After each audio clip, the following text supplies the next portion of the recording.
Hey, amazing people. Welcome to the wonderful wandering thoughts of a self diagnosed ADHD person. My name is Venti. I'm a personal growth coach, and today is going to be an amazing life. I'm not going to talk about people. I'm not seeing if there is anyone. I'm not.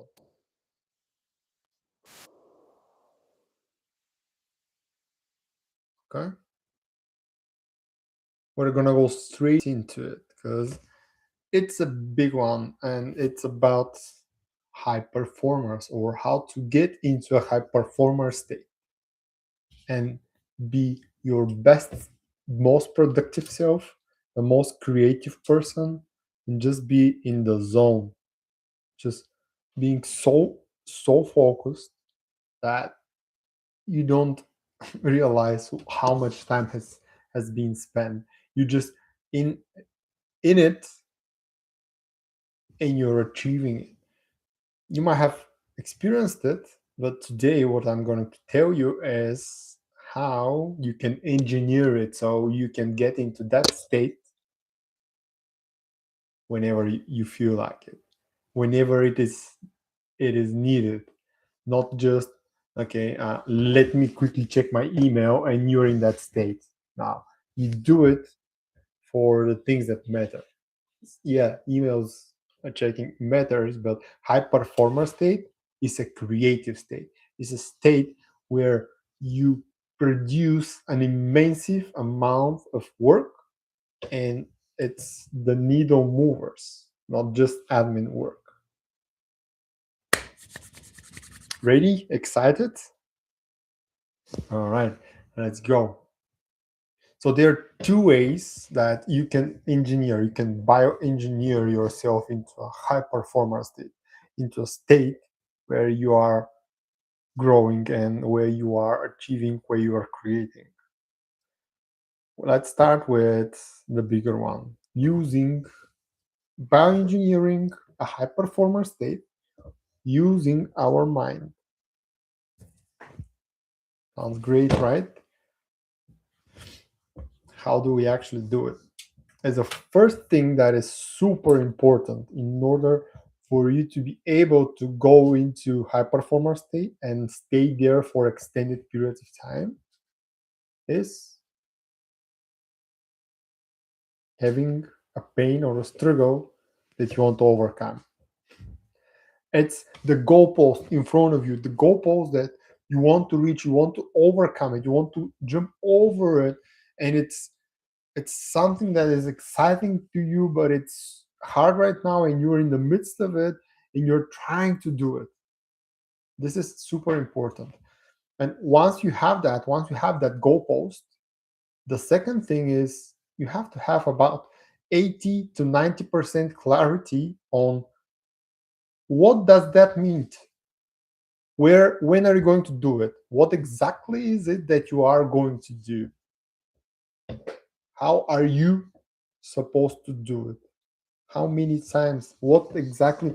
Like it doesn't have to be 100% having all of the details, all of the little things that would make it and how it would look like at the end. But you have to have a clarity so you know that you're moving towards it. You have to have a deadline so you're pushing towards achieving that goal, like getting to that goal post. Which brings me to the third factor, and the third factor is purpose or the alignment with your long-term goal. You'll be amazed how you are reacting when your goal that you are trying to push to is aligned with what you actually want to achieve in the next 5, 10, 50 years. If that is aligned with you, you will be much more motivated.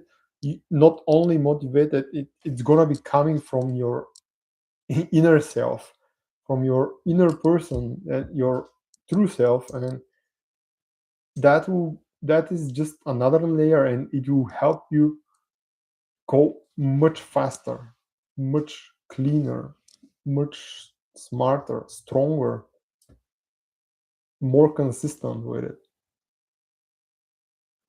The next thing, which is important on bioengineering yourself into high performer state using your mind, is also the short term motivation triggers.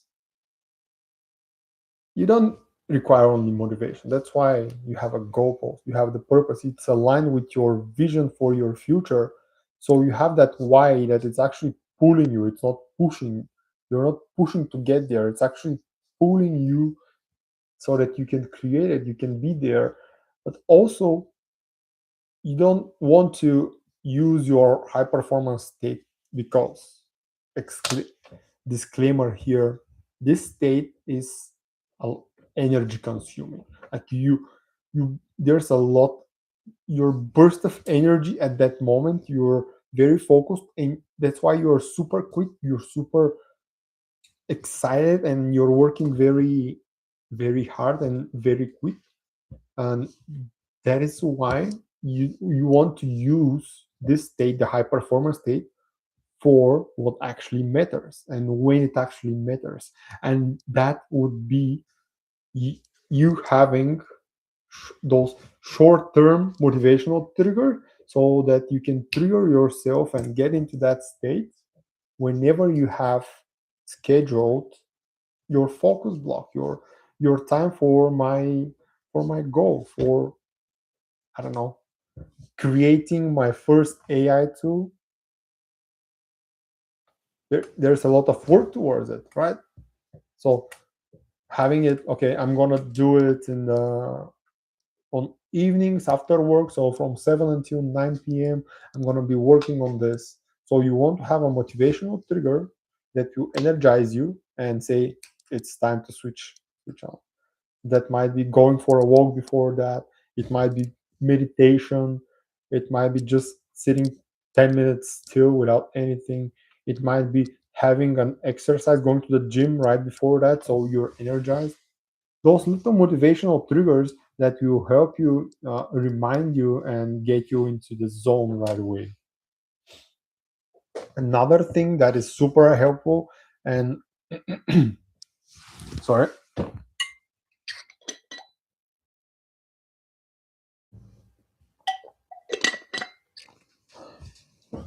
another super helpful thing is, stories of courage. This is when you have showed up even when you didn't feel like it, but it's not being brave. Courage is you showing up when you don't feel like it, but you're still in a safe place. You know what you're doing. Having those stories will help you, and just remind yourself about it. Will give you that push to, I've actually done this before, I can do it, let me just sit down. Because our mind is very tricky. The mind's main responsibility is to keep us safe, and every time there is something, the first reaction would be, is this a threat? So there's a lot of negative thoughts, and us not doing anything is actually the mind's way of saying, hey, you need to be safe, right? Just stay here, you're not doing, you're comfortable, you're safe, don't go there. So we need, and in those moments when we are trying to push, when we're trying to get into the state and go beyond our limits, beyond what we have previously achieved, we need those stories of courage to remind ourselves that we have actually done it, and we are we are possible, we have that possibility, we have that energy, we have that determination in ourselves to actually achieve it. And talking about the mind that I mentioned to you, it's super important to have a very positive view in that. As a whole, it's very important, but specifically to get into a high performer state, you have to be able to organize your mind in a way that you're choosing an empowered way of thinking, not Okay, I'm working on this AI project, and all of a sudden you start thinking, what if someone else is working on it? Oh my God, they might be better than me. Oh, I'm just losing time here. This is not a way that you'll be able to be super productive. This is a way to question yourself and stop yourself right there. So to organize your mind, what you need to do is you need to question that and choose a much more empowered way of thinking. As okay, maybe someone is creating something similar, but I can do it better. Let me see what they have done. Let me improve it. So choosing a more empowered way to think about it will give you much more strength. And choosing that empowered way is just gonna pave a new way link for you to follow through and continue. And having that positivity, high performer state is a creative state. And a creative state requires a positive growth mindset. So having negative fixed mindset and always questioning yourself, putting blame, judging, or anxiety, stressing, that is not only not helpful, it's ruining it. You are getting out of the state and you might end up on a binging spree. Per personal experience here. Another thing that is super important and helpful to keep you be in a high performance state, but also keep you there for a more prolonged period of time is avoiding boredom by encouraging productivity. What does that mean? It's on one hand, we have boredom, which is staying for 5, 10, even 15 minutes at a time without doing anything, just sitting on a chair, on a sofa, just doing nothing, not reading a book, not listening to music, not watching the TV or scrolling through your social media. No, just doing nothing. And this is amazing exercise for you to find out who you are, who you truly are, to realize how is your thought process going, what thoughts are coming in and going and flowing through you. But we're not talking about this boredom. What I'm talking about avoiding boredom by encouraging productivity is avoiding binging an endless amount of time on TV, or let me watch the series and just watch the whole 17 seasons in 3 days, or sitting there for 5 minutes with the phone and then all of a sudden it's 1 hour. So that is the avoiding boredom that I'm talking about. And as a final way to create and bioengineer your high performer state, what I would say is our brain, our mind loves open loops. What does that mean? Is at the end of the day, when you are about to finish and you know, okay, it's about 9 o'clock, I have to stop doing that and start recovering, relaxing.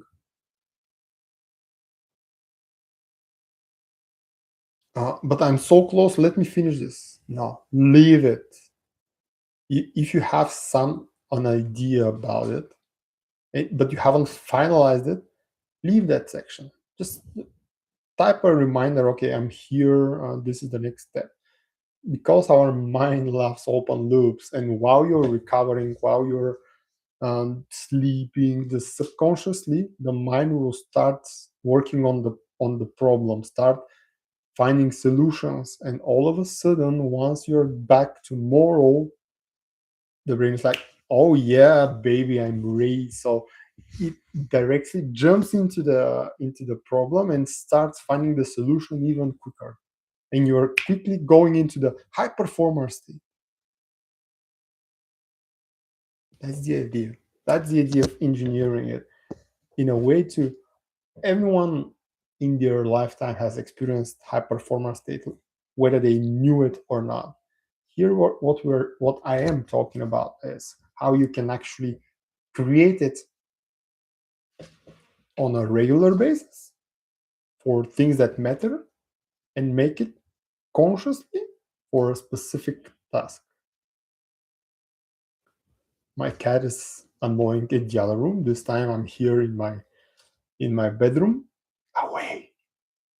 Hopefully you can hear me. Hopefully you're listening carefully because we're jumping in into the next section for creating and engineering a high performance state. And that is engineering it using our body. Yes. Not only our mind, but also our body is the way that we can create it and we can get ourselves into the peak performers and stay there and create amazing things, create amazing life for ourselves. First part, first thing is exercise. Our body has to be able to handle it. Our body has to be healthy, has to be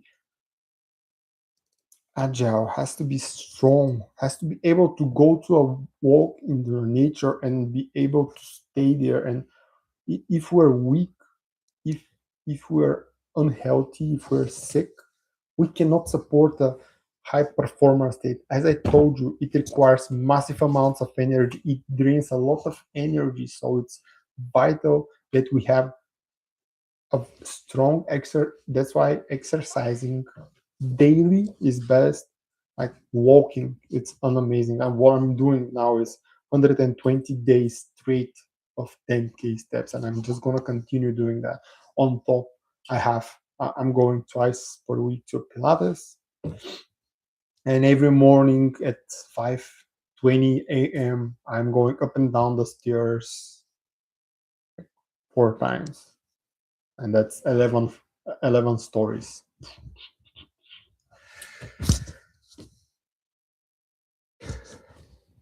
Second thing, sleep. It's crucial. It is absolutely crucial for our recharge, our recovery, to have the energy. Sleep is super important, not only to recover and recharge our energy battery, but also during sleep is when our cells are getting healed, our brain and all of the systems are getting rejuvenated. So the next day you can actually, that's why people when they're sick they say you have to sleep it in. Yes, because this is when the body actually starts healing. So having 7 8 hours of sleep, it's vital to be able to maintain and sustain this high performance state. If you are if you have if you went to bed at 3 a.m. and then wake up at 7 a.m., you have slept for 4 hours. You feel drained. You don't feel like doing anything. How do you how do you see yourself getting into a state where you're hyper focused and you're working like crazy? And it's not just crazy, it's just you're on point, on time, just moving without even realizing. You need to have your sleep, you have to have your energy to feel it and be able to what's the word that I'm looking for?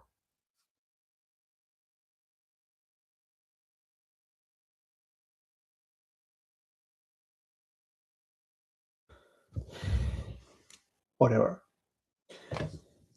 Talking about energy, high performer state. What I did not explain to you, and it's super important to understand it, is not in the morning I'll get up and I'll be in high performer state and I'll stay here for the next 5 days straight. You can do that, but that's the easiest way to a burnout.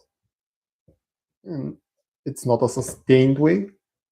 What I'm talking about, engineering it, is having the high performer state for a month, 2 months, 3 months.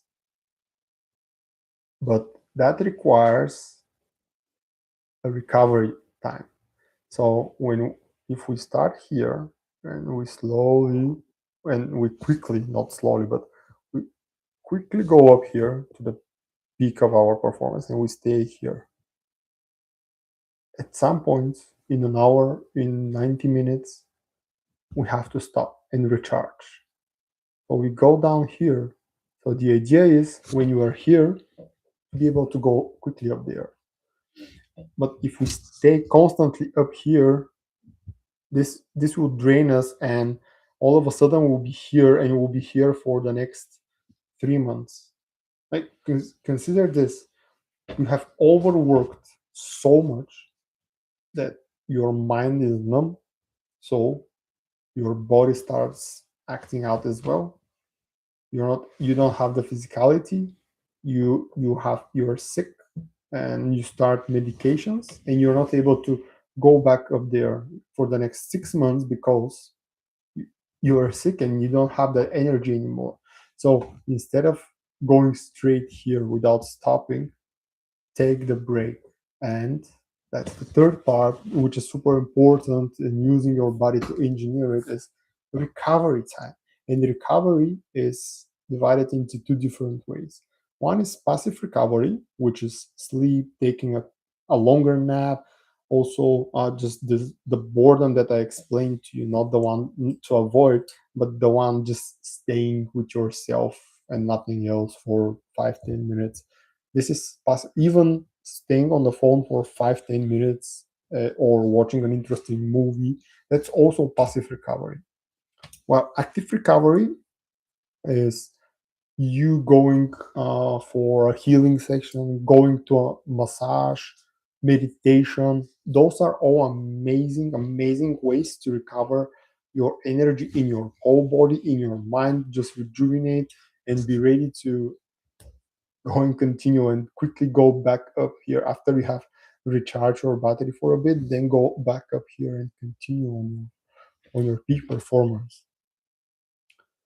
And the final thing that is super important to engineer yourself using your body into a high performance state is nutrition, or what we eat, how we feed our body, how do we feel after what we have eaten.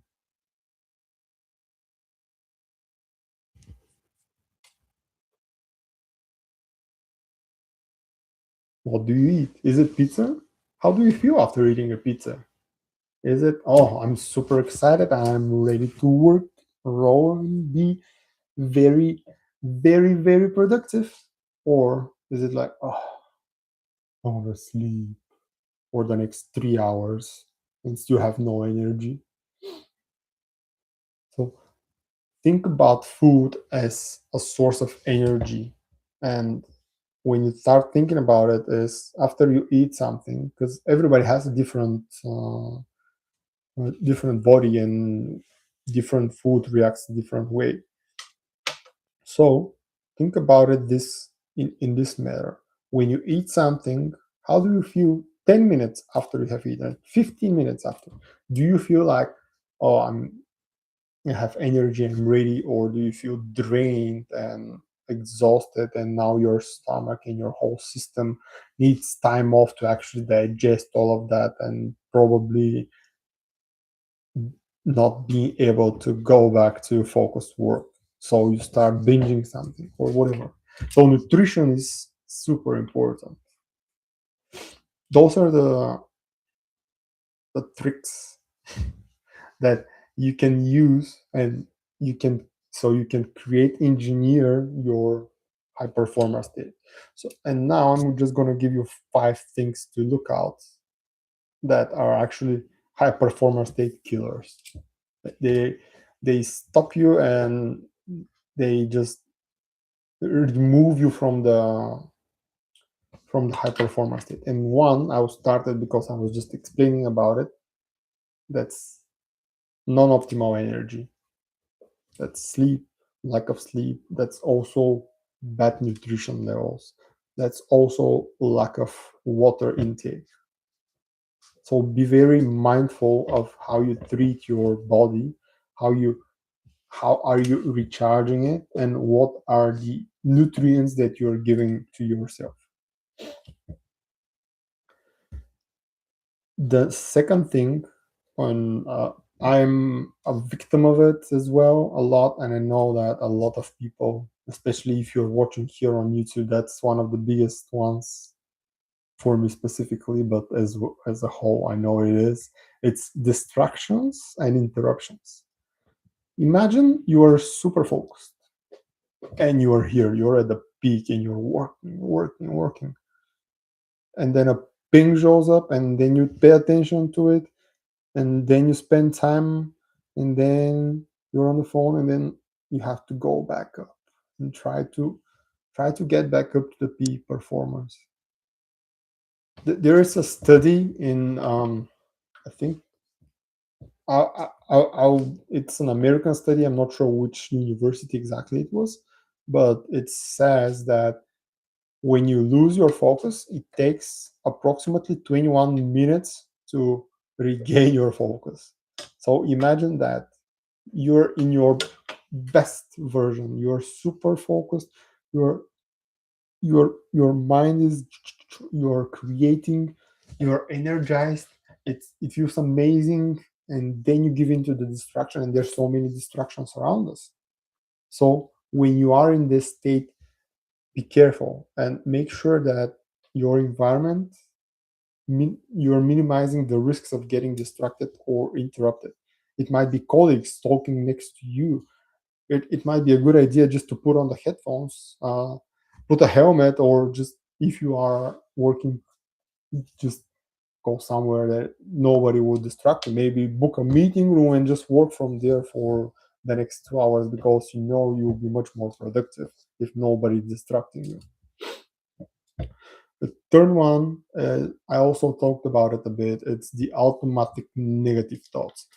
This is why it's so important to be able to organize your mind, because having that negativity showing up, that fixed mindset, that will stop you. That is questioning. Our mind's default is to keep us safe, keep us not doing anything, especially if it's something new or something unknown. So being able to uh, organize your mind and be very, very uh, attentive, and stopping the automatic negative thoughts, because they do show up. Pay attention to yourself and see how many times per day something negative shows up. So that fixed mindset of I'm gonna fail, that's out of the way. It's a lesson. So that's a growth mindset. But that's another lesson, and I would love to talk about it as well. The fourth thing is, if we are into the creative flow, and we're working and we're reaching a point where we don't know how to proceed, or we know how to proceed but we lack the skills, this is also stopping us from keeping on the high line, because now we have to go down and start learning and training and gaining that skill. So it's very important when you are into that mix and you're recognizing upfront beforehand that there's a gap in your skills, in your training, in your abilities, to train in advance, so that once you reach that point you can easily continue forward and continue being up here instead of going down and then back up. The idea again is maintaining a long periods of time of being a high performer. The fifth one, the last one, is actually the previous one was lack of training. The next one is overtraining and burnout. You just cannot spend unlimited amount of time without rest and recovery in a high performance state. This is a recipe for a disaster, and for a long, long period of time of burnout, which, if you have experienced it, you know that it's very hard to get out of it, to recover from it. So take a rest before you get to that part, because longer you are in this productive state is much better than, okay, 5 days or 10 days expensive, and then the next 3 months of, "Oh, I cannot do it." Good. Hope you got a lot of it. If you're interested in having a conversation about it, I would love to do that. You can find the link in my bio, where you can book a 30 minutes. It's free of charge. It's just a conversation. Maybe you can get out with a bit more understanding for yourself and a plan on how to get into a high performance state. It was amazing today. 30 minutes real quickly, and time for me to end the stream. See you next week.